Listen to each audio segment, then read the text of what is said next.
Bienvenue à vous à Eva en ligne ce dimanche 15 novembre pour un message qui va s'intituler Le royaume des cieux est proche. Oh oui. Alors, malheureusement, la pandémie de COVID-19 nous rejoint encore ici en Estrie. Nous étions zonés jaunes et voici que nous sommes zonés rouges, étant donné qu'on se réunit dans un centre communautaire qui appartient à la ville de Sherbrooke. Malheureusement, le centre est fermé par ordre de la ville de Sherbrooke pour toute activité. Donc, nous ne pouvons nous réunir, bien que le gouvernement autorise les lieux de culte pour un maximum de 25 personnes par réunion. Nous ne sommes pas au Centre Richard Gingras un lieu de culte. Alors, c'est la raison pour laquelle nous ne pouvons nous réunir. Et ça l'a donné un coup à tous ceux à qui j'ai parlé, parce que nous avons réalisé, après la première vague, après le confinement de la première vague, lorsque nous avons commencé à nous réunir de nouveau, nous avons réalisé combien il est important de se rencontrer physiquement, combien les rencontres hebdomadaires du dimanche sont nécessaires à ceux qui désirent mettre en pratique la parole de Dieu. D'ailleurs, à cet effet, mon premier verset dans Jacques au chapitre 1, verset 22, « Mettez en pratique la parole de Dieu et ne vous bornez pas à l'écouter en vous trompant vous-même par de faux raisonnements. » Et que de faux raisonnements, j'en ai entendu dans la vie de la part de gens qui ont abandonné et quitté l'Assemblée du Seigneur, que peu importe quelle était cette église locale, mais c'est la raison, ce sont des raisons humaines. On se donne souvent toutes sortes de raisons humaines pour se justifier, mais Jacques ici nous dit attention aux faux raisonnements qui peuvent provenir de nous. Aussi intelligents qu'on puisse être, malheureusement, il existe dans nos têtes de faux raisonnements parfois. Eh bien, Jacques dit donc, mais celui qui aura plongé les regards dans la loi parfaite, la loi de la liberté, et qui aura persévéré, n'étant pas un auditeur oublieux, mais se mettant à l'œuvre, celui-là sera heureux dans son activité. Et c'est ce que nous avons constaté en reprenant nos réunions à l'Église Vie aujourd'hui, en se réunissant de nouveau le dimanche. Bien, il y a une joie qui était là, et il y a tellement de de règles bibliques, d'enseignements dans le Nouveau Testament qui concernent l'Église, qui concernent les disciples en communauté. Alors, il y a plein donc de règles, je dirais, la loi de Christ, comme Paul en parle, ne peut être accomplie pleinement si on est chacun chez nous. D'ailleurs, l'apôtre Paul va dire ceci concernant l'Église, qui n'est pas juste un concept intangible. L'Église, elle est physique, concrète et existante dans un lieu précis où les croyants se réunissent. Et donc, Paul, dans Corinthiens, 1 Corinthiens au chapitre 12, verset 12, il va dire, écoutez bien, car comme le corps est un et a plusieurs membres, et comme tous les membres du corps, malgré leur nombre, ne forment qu'un seul corps, ainsi en est-il de Christ.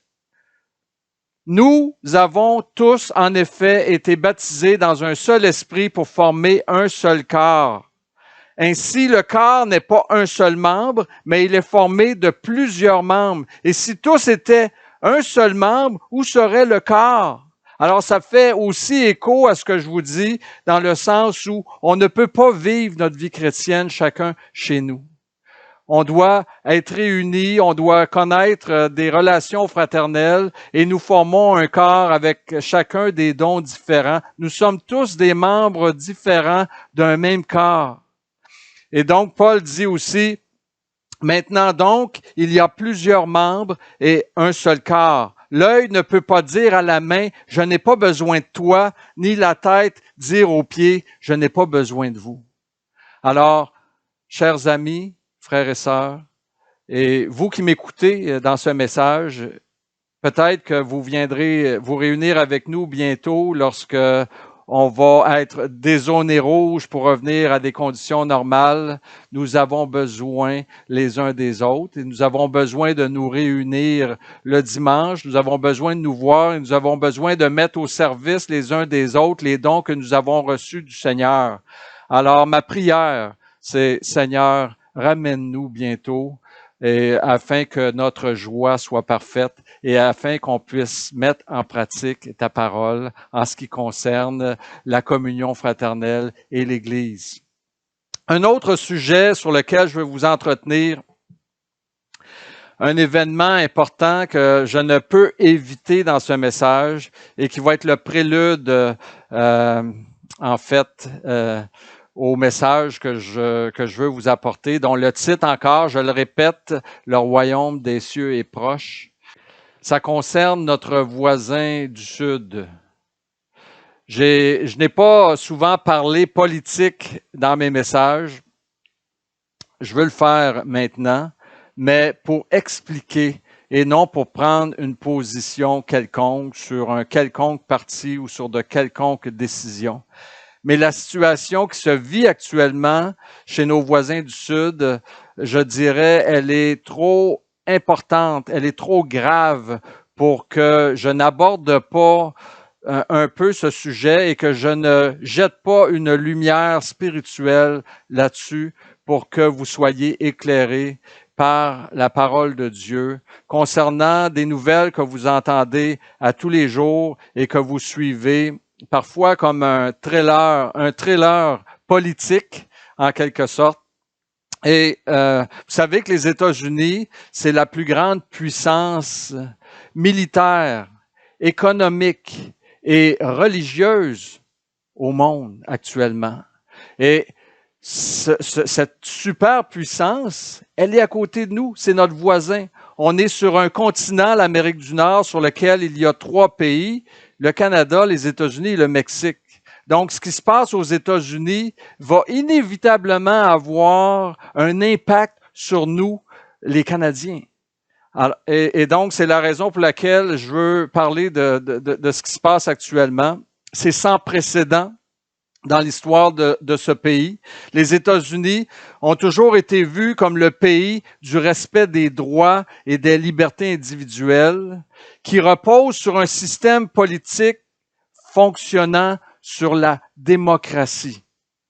Nous aussi, on vit au Canada dans une démocratie et on est également un pays qui est regardé de loin par les habitants du monde entier comme étant probablement un des pays où on est le mieux pour vivre. Et cela existe certainement, cette vision que les gens ont de nous, c'est certainement rattaché à la démocratie ou au régime démocratique que nous avons établi ou que les pères de la Constitution ont établi lorsqu'ils ont fondé ce pays. Alors, c'est très, très important. Et tout ça repose, la démocratie repose sur le système électoral dont le rouage est mis en marche aux États-Unis à tous les 4 ans pour élire un président. Et aussi serré que soit l'élection, après un comptage et un recomptage, si c'est nécessaire, le perdant quitte en bon perdant et remet les clés du pouvoir au président élu. Mais cette fois-ci, les choses ne se déroulent pas comme à l'habitude. Et c'est ce qui est inquiétant. Les services de renseignement américains ont certifié dans les derniers mois ou dans les dernières années, dans les 2 dernières années, ils ont certifié qu'il y a eu ingérence en 2016, ingérence de pays ennemis ou de pays non alliés, je ne sais pas comment les appeler, aux États-Unis, dans le but de faire perdre confiance à la population dans leur système électoral, portant atteinte ainsi à la démocratie, le fondement même du pays.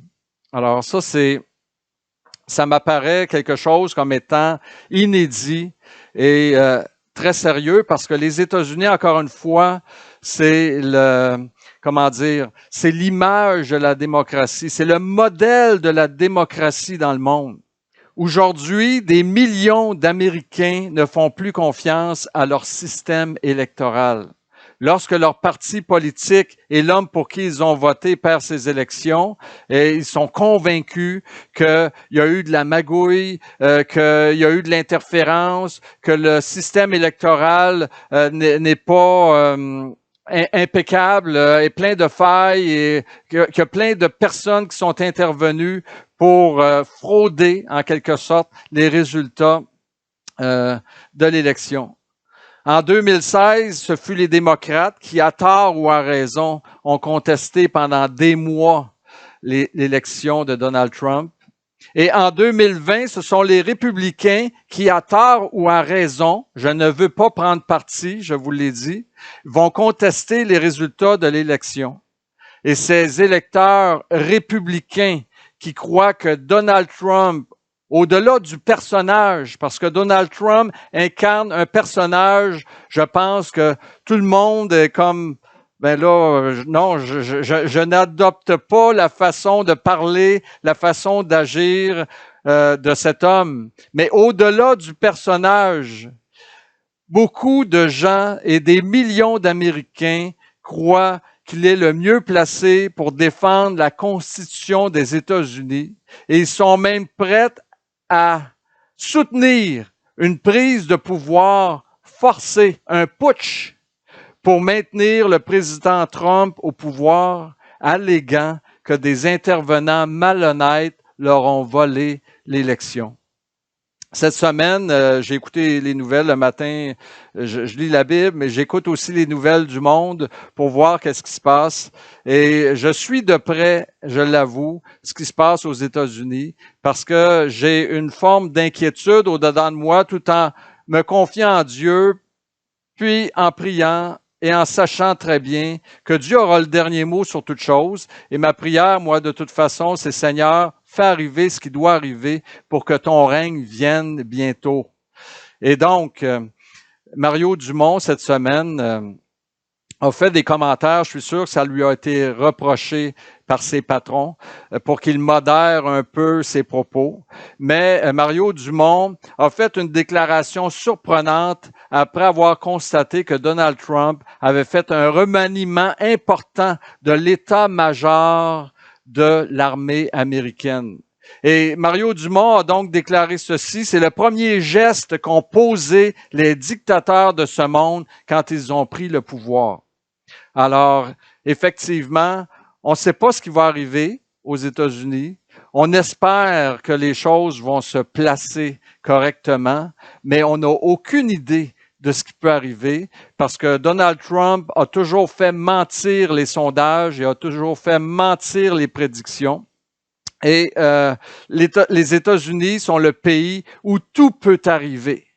Je ne dis pas que c'est ce qui va arriver. Je veux pas augmenter votre niveau d'angoisse.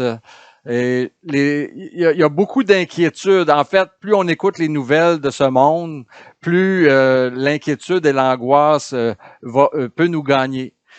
Mais nous, à Eva, on prie pour que les choses se passent naturellement autrement et on prie que la démocratie sorte gagnante de ce combat, de ce duel qui est en train de se livrer actuellement chez nos voisins du Sud.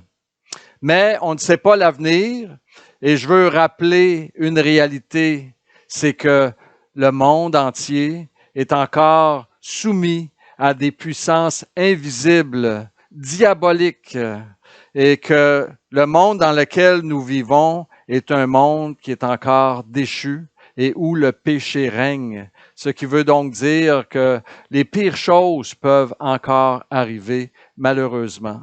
Et si vous en doutez, eh bien, lisez l'histoire de l'humanité dans la Bible, vous en serez rapidement convaincus.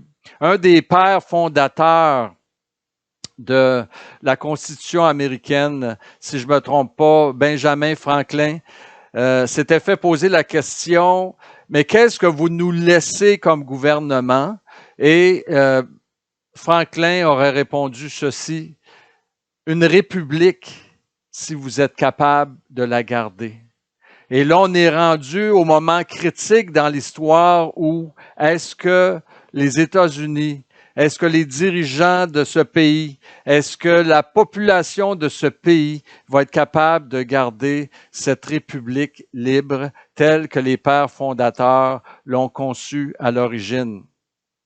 Je lisais des articles sur la fondation de l'Empire romain cette semaine également, et j'ai été surpris d'apprendre, en fait, de connaître que l'Empire romain, avant d'être un empire, était une république qui était gouvernée par deux forces politiques jusqu'au moment où une force a pris le dessus sur l'autre et c'est à ce moment que Rome est devenu un empire, a cessé d'être une république pour devenir un empire.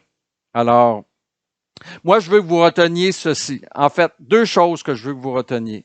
Un, la politique, ça divise. Et alors que Dieu veut que nous soyons unis, la politique, ça divise. Et je parle spécifiquement pour nous qui sommes dans l'Église. J'ai vu, malheureusement, trop souvent, des hommes et des femmes perdre confiance les uns envers les autres, perdre le respect l'un envers l'autre à cause d'opinions différentes sur des sujets politiques.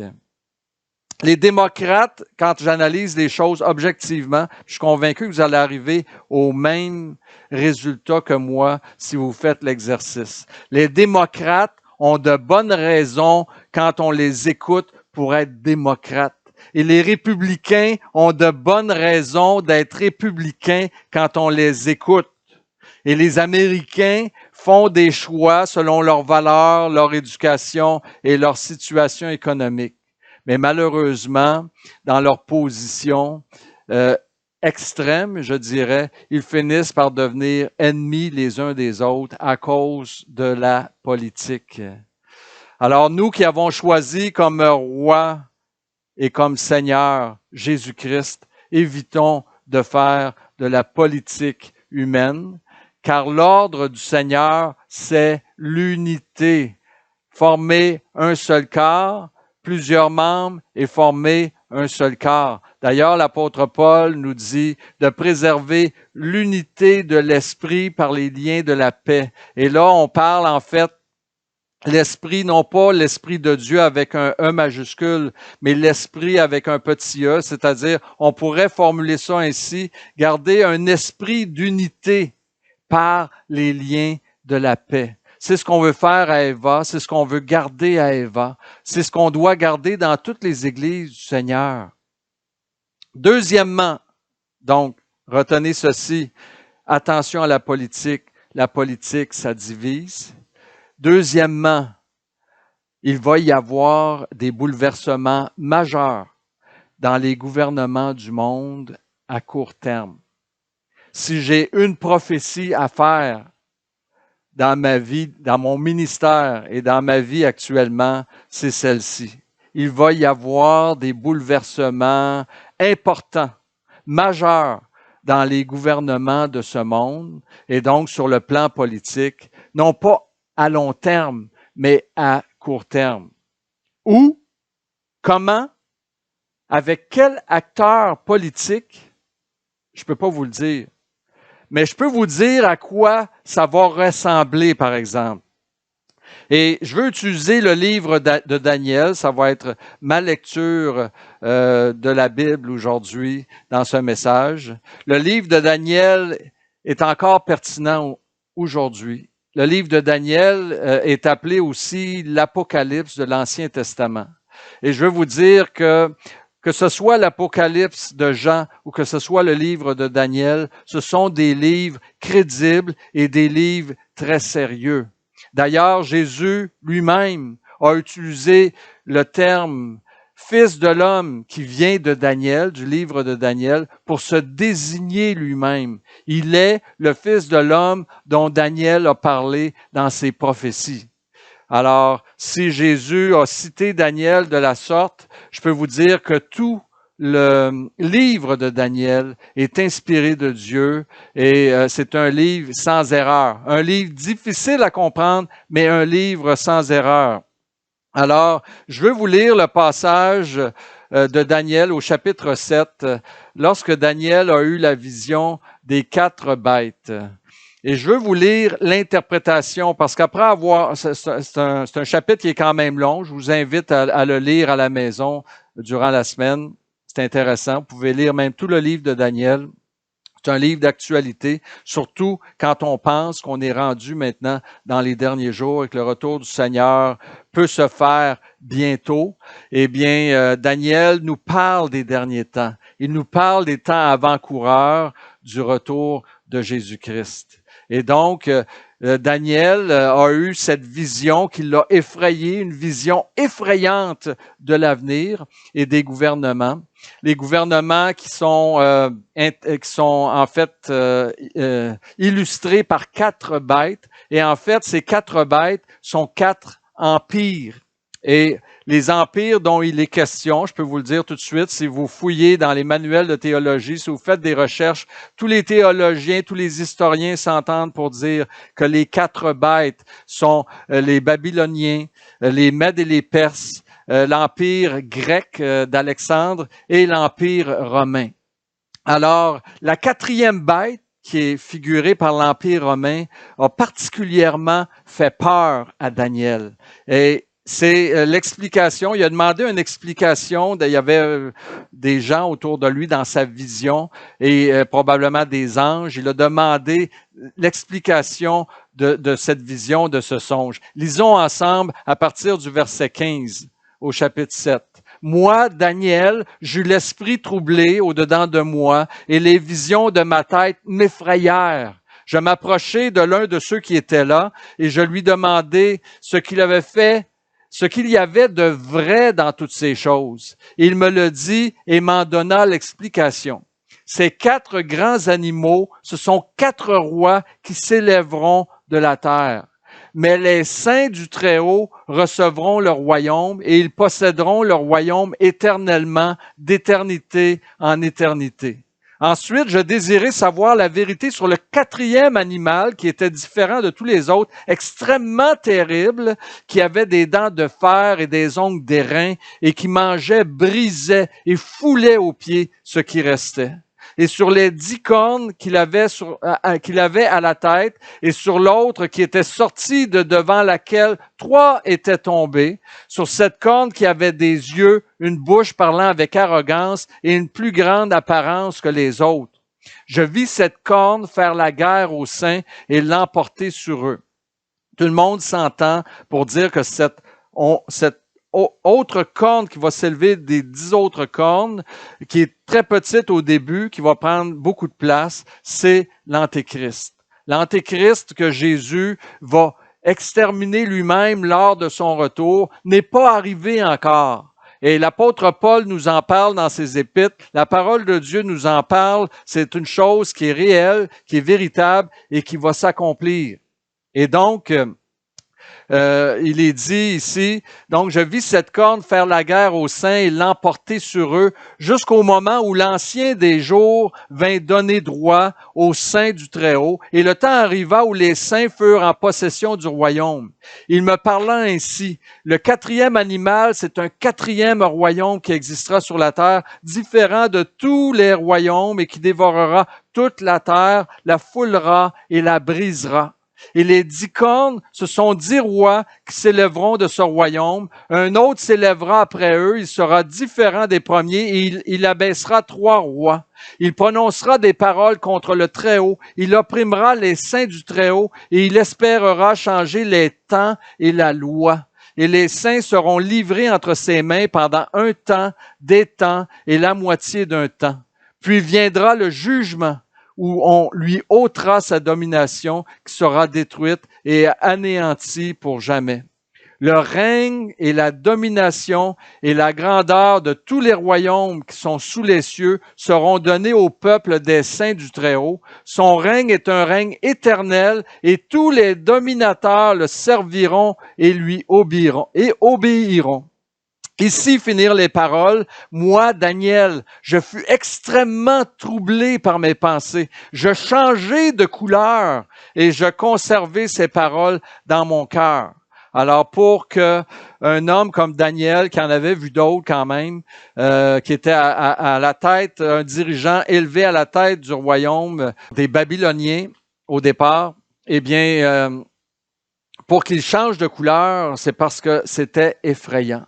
Et vous allez dire, oui, mais l'Empire romain a déjà paru. Mais en fait, ce qu'on sait maintenant, ce qu'on croit, ce qu'on peut établir, c'est que il y a un empire qui s'en vient, qui va se former éventuellement et qui va ressembler à l'Empire romain. Et sur cet empire, naturellement, il va y avoir un homme qui va s'élever en dignité au-dessus des autres et qui va vouloir contrôler le monde, changer les lois, changer les temps et s'imposer lui-même comme Dieu dans ce monde. Donc, ce sont des choses qui s'en viennent, mais la parole de Dieu nous dit que le Fils de l'homme, que Jésus-Christ va revenir pour mettre un terme à son règne qui ne durera pas très longtemps. Mais voilà, je veux vous dire, voilà ce qui va arriver. Je vous ai dit deux choses que je voulais que vous reteniez par rapport à ce qui se passe aux États-Unis. Je vous dis pas que les États-Unis vont devenir cet empire, mais je vous dis que tout est possible. Je vous le dis encore. Où? Qui? Quand? Je ne peux pas répondre à ces questions, mais je peux vous dire à quoi ça va ressembler et je peux vous dire que les temps s'en viennent. Le royaume des cieux est proche. Et c'est pour ça que je veux vous dire, en terminant ce message, je veux vous dire que l'évangile de Jésus-Christ est plus pertinent que jamais. Voici ce que Jésus a dit lorsqu'il a commencé son ministère. Et j'ose le répéter, j'ose le dire ici dans ce message. Jésus a dit, les temps sont accomplis. Le temps est accompli et le royaume de Dieu est proche. Repentez-vous et croyez à la bonne nouvelle. Bon, je suis sûr que ce qui accroche dans ce que je viens de dire, c'est le terme repentez-vous. En fait, repentez-vous veut dire changer de comportement. Parce que les gens vont dire, c'est quoi se repentir? Se repentir de quoi? Qu'est-ce que j'ai fait de mal? Alors, je vais vous dire qu'est-ce qu'il y en est. Repentez-vous veut dire, dans la signification des textes bibliques, il faut changer de comportement. Mais quel est ce comportement que je dois changer? Celui-ci, arrêtez de vivre pour vous-même et vivez pour celui qui est mort et ressuscité pour vous. Car le royaume de Dieu est proche. À Eva, nous accomplissons la mission que Jésus nous a laissée, ou a laissé à l'Église, a laissé à ses disciples, a laissé à ceux qui croient en lui.